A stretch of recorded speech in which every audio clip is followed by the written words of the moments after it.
Alrighty guys, so our next video is on everybody's favorite topic, multi-digit whole number division.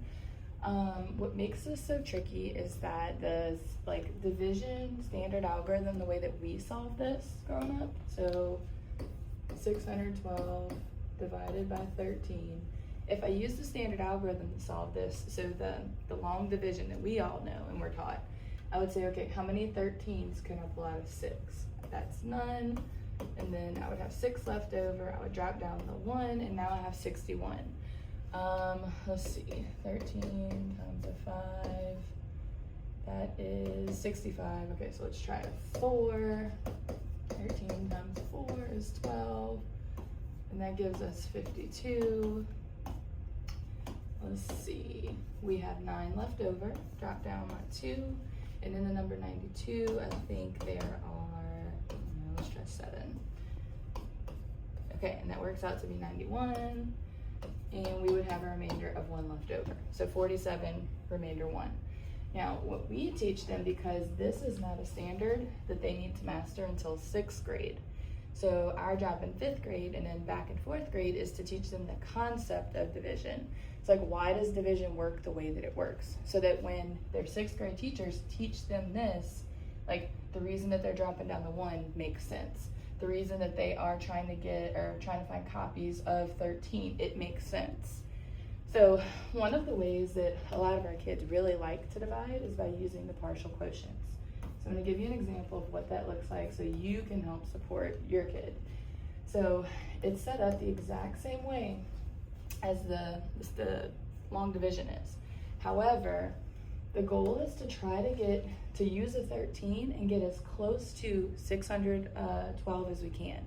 So some easy ways that we teach the kids to do this is try to take out 10 copies of 13, because that's easy and you can do that mentally without having to go off and do all of this multiplication off on the side. So we know 10 copies of 13 is 130. I'm going to take that away, and we have, let's see, 482 left over. And some of my kids are starting to realize, oh wait, I can double this. Let me take out 20 copies, which would be 260. And so what this process does is it allows them to build that number sense that you don't necessarily get if you go straight into the way that we learned. So when I do this subtraction, I get 222 left over. And because I know I was able to take 10 copies of 13, which is 130, I can take 10 more copies, which is also 130. And we get, let's see, 92 left over. And now my kids know, okay, if I have 92, I can't take any more, or I can't take 10 more groups of 13 because that's 130. So we're like, okay, if we can't take 10, we know the next part that we pull has to be less than 10. So that's where we kind of guess and check. And so we say, okay, maybe we could take half of that, so 13. That gives me 65. I can take 65 away. I'm just gonna go here because I ran out of room.